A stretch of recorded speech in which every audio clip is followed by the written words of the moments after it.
미 중남부 일대에서 강력한 토네이도로 최소 24명이 숨졌습니다.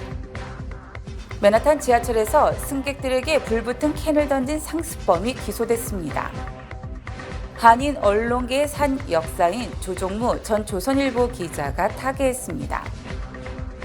트럼프 전 대통령의 성추행 입막음 최후 변론이 오늘 종료됐습니다. 이상은 TKC 뉴스데스크 오늘의 주요 소식입니다. 아름다운 제품에서부터 아름다운 사회를 만들기까지 키스는 뉴욕에서 시작하여 현재는 전 세계 12,000명의 직원들과 함께 끊임없이 도전하는 기업입니다. 사람을 생각하고 존중하는 기업. 키스는 한인들이 사회의 주인공이 될 수 있도록 든든한 버팀목이 되겠습니다. 글로벌 뷰티 기업 키스. New York, it's a hell of a town, but it's time to boss up now.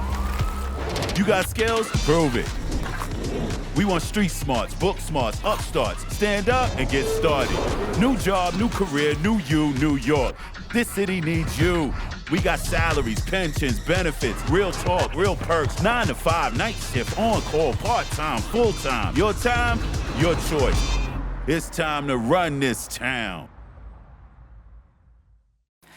시청자 여러분 안녕하십니까? 5월 28일 화요일 TKC 뉴스데스크 첫 소식입니다. 메모리얼 연휴 동안 미 중남부를 강타한 강력한 토네이도로 인해서 최소 24명이 숨지고 집과 건물 등이 파괴됐으며 정전 피해가 잇따랐습니다. 자세한 소식 박채은 기자가 보도합니다. 강력한 토네이도가 지난 주말 텍사스, 오클라호마, 아칸소, 켄터키 일대를 강타했습니다.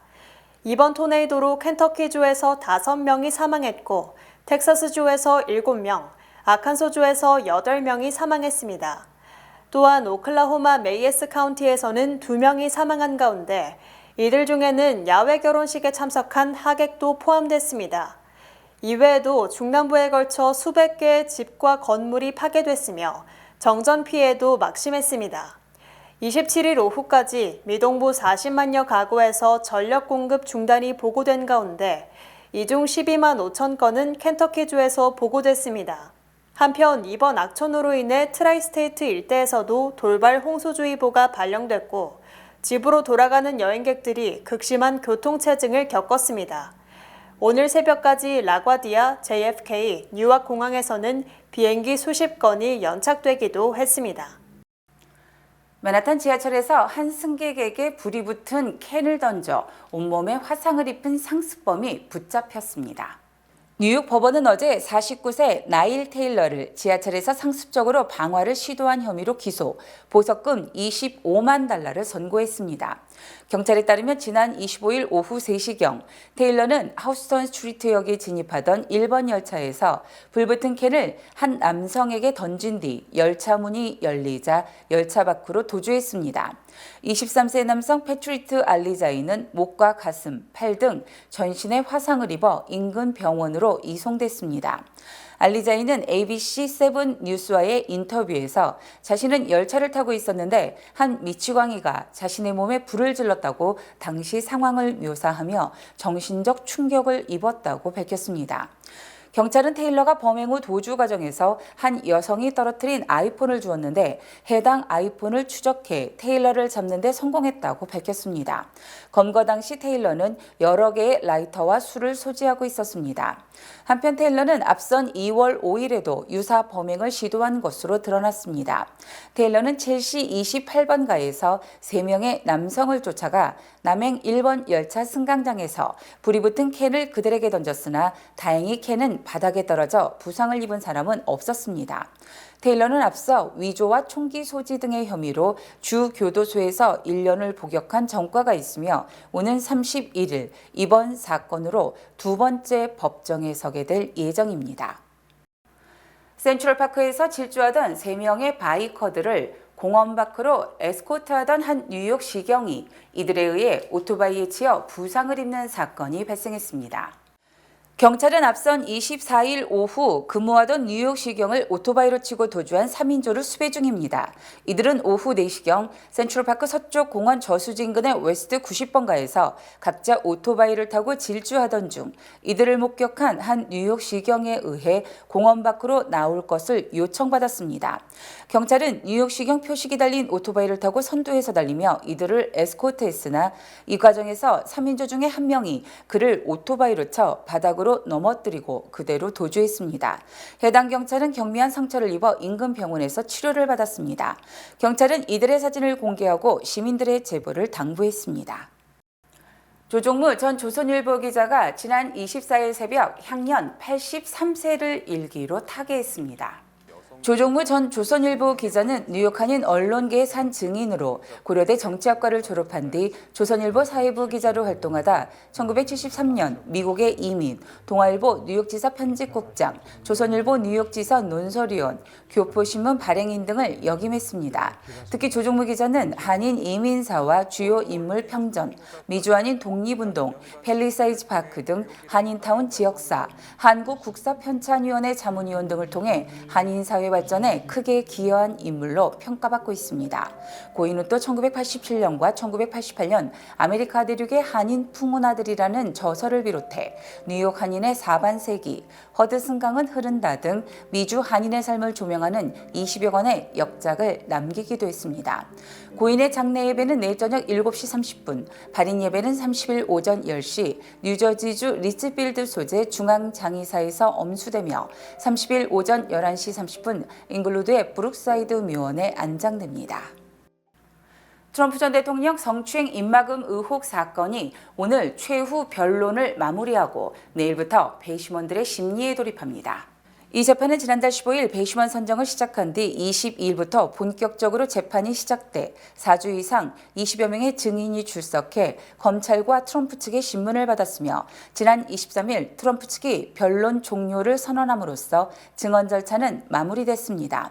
또 후안머천 판사의 명령에 따라 검찰 측은 오늘까지 구형을, 트럼프 측은 오늘까지 최후 변론을 각각 서면으로 제출했습니다. 검찰 측은 구형을 통해 트럼프 전 대통령이 34가지 혐의 모두 유죄가 명백한 만큼 실형을 선고해달라고 요청한 반면 트럼프 측은 정치적 동기에 의한 재판이며 트럼프 전 대통령이 입막음에 직접 개입하지 않은 만큼 무죄라고 주장했습니다. 이처럼 오늘까지 최후 변론 서면 제출이 끝남에 따라서 후안머천 판사는 내일 12명으로 구성된 배심원단에 사건의 쟁점과 적용 법률 등을 설명해주는 배심원 지시, 주리 인스트럭션을 시작으로 배심원단은 심리에 착수합니다. 배심원단은 반드시 만장일치로 유무죄를 결정해야 하며 만약 유죄로 판결되면 판사가 구체적인 형량을 판결을 내리게 되고 무죄로 결정되면 그 즉시 재판은 종결됩니다. 하지만 만약 만장일치 유무죄 결정이 나지 않고 한 명이라도 반대 의견을 제시하면 헝주리, 즉 배심원 판단이 무효가 되고 새 배심원단을 구성해 재판을 다시 해야 합니다. 메트로폴리탄 교통공사가 만성적자에 시달리고 있는 가운데 제너리버 회장이 미 대통령보다 많은 연봉을 받고 있는 것으로 드러났습니다. 비영리단체 엠파이어 센터는 제너리버 MTA 회장이 지난해 기본급여 38만 7천 달러에 기타 급여 14,000달러 등 40만 1,000달러를 받았다고 밝혔습니다. 이는 바이든 대통령의 연봉 40만 달러보다 많고 캐시 호컬 뉴욕 주지사의 연봉 35만 달러, 에릭 아담스 뉴욕시장의 연봉 25만 8,700달러보다 70%가량 더 많은 것입니다. 이에 대해 뉴욕 시민들은 MTA는 매년 예산이 부족하다면서 대중교통 요금 인상을 추진하고 있고 그것도 모자라 다음 달부터는 맨하탄 교통 혼잡세를 받는다며 하지만 회장은 대통령보다 많은 연봉을 받는 것은 과도한 인건비 지출이라고 지적했습니다. 반면 MTA 측은 회장 연봉은 2022년 뉴욕주 상원의 승인에 근거해서 지급되고 있으며 기타 급여 역시 뉴욕 주법에 따른 것이라고 해명했습니다. 연방 하원을 장악한 공화당이 올해 선거에서 연방 상원 탈환 가능성이 커지고 있습니다. 정치 전문 매체 더 힐은 올해 상원 의원 선거에서 메릴랜드, 웨스트버지니아, 몬태나, 오하이오, 펜실베니아, 네바다, 아리조나, 미시건, 위스콘신, 텍사스 등 10개에서 현역 의원이 패배할 가능성이 크다고 진단했습니다.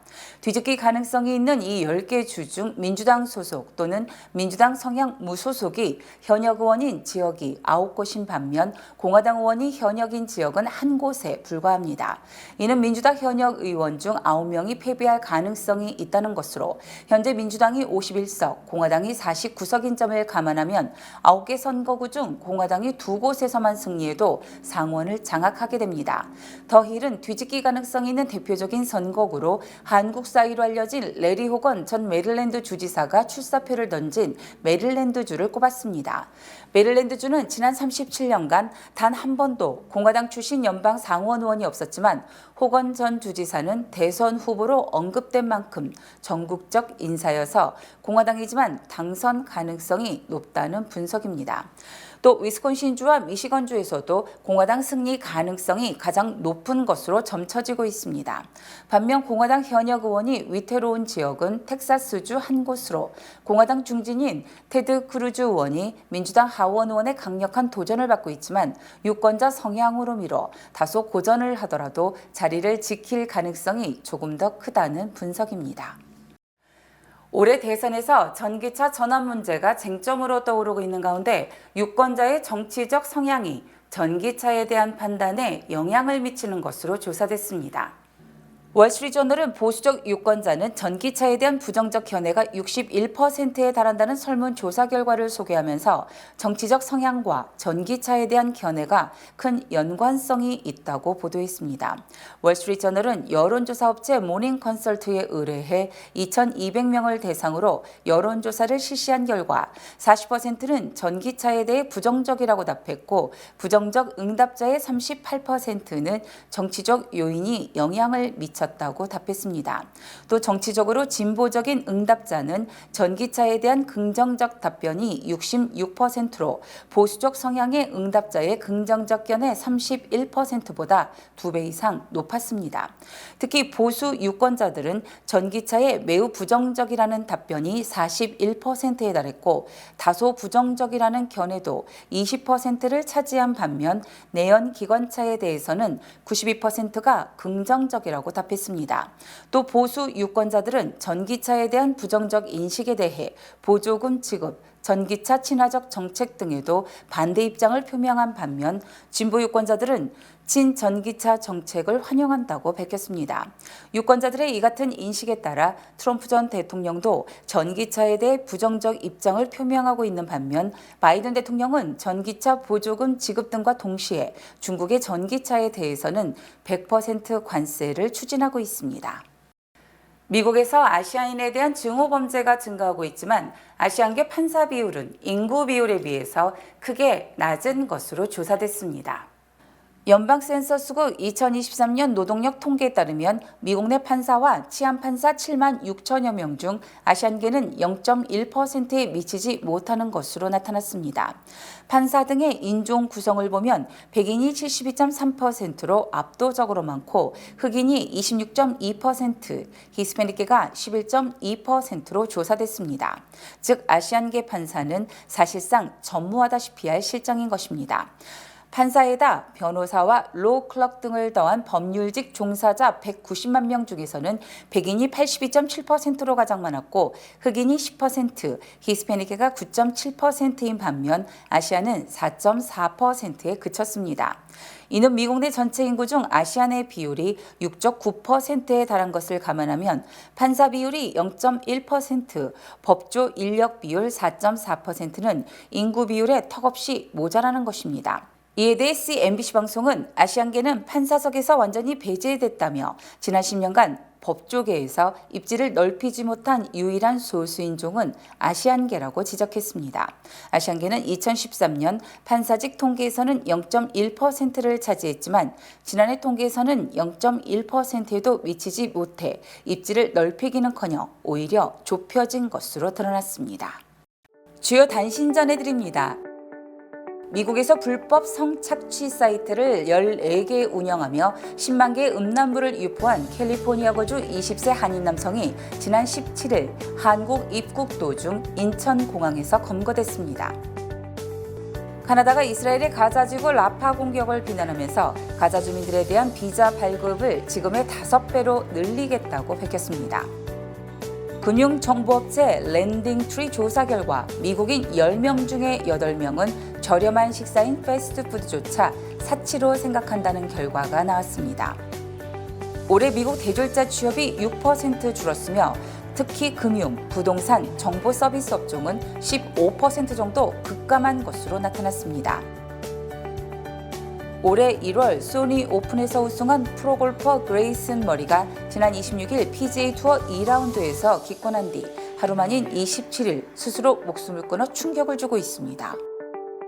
어제 오전 10시쯤 브루클린에서 35세 남성이 29세 여성과 렌트비와 양육비 등 돈 문제로 다투다 여성을 총으로 살해한 뒤 자신도 스스로 목숨을 끊었습니다. 미국 금융시장에서 주식뿐만 아니라 채권, 원유 등의 변동성 지수가 수년 내 가장 낮은 수준에 머물면서 공포지수도 5년 내 최저를 기록했습니다. 헤지펀드와 사모펀드가 기관 투자자들의 대체 자산 투자금을 유치하기 위해 경쟁하는 가운데 사모펀드가 고객들에게 분배금을 지급하는 데 어려움을 겪으면서 헤지펀드도 타격을 입고 있습니다.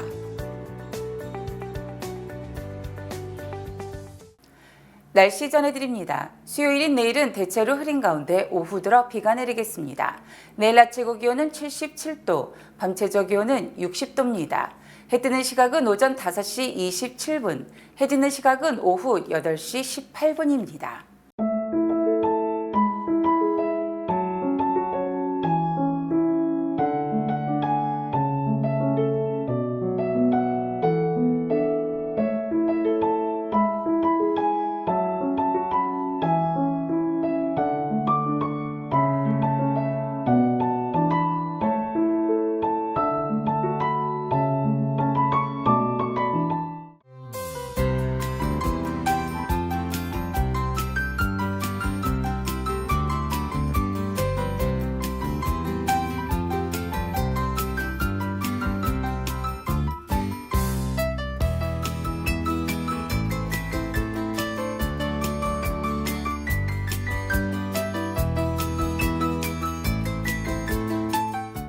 퓨전 국악밴드 지화자가 오는 6월 1일 오후 6시 퀸즈 오클랜드 가든에 위치한 하크네시아 교회에서 아름다운 국악 선율을 선보입니다. 가야금 12현, 25현, 해금 등 다채로운 국악기와 가야금 병창으로 세련된 감성음악을 만나보실 수 있습니다. 국악의 세계화를 선도하는 지화자 뉴욕 공연에 많은 관심 부탁드립니다.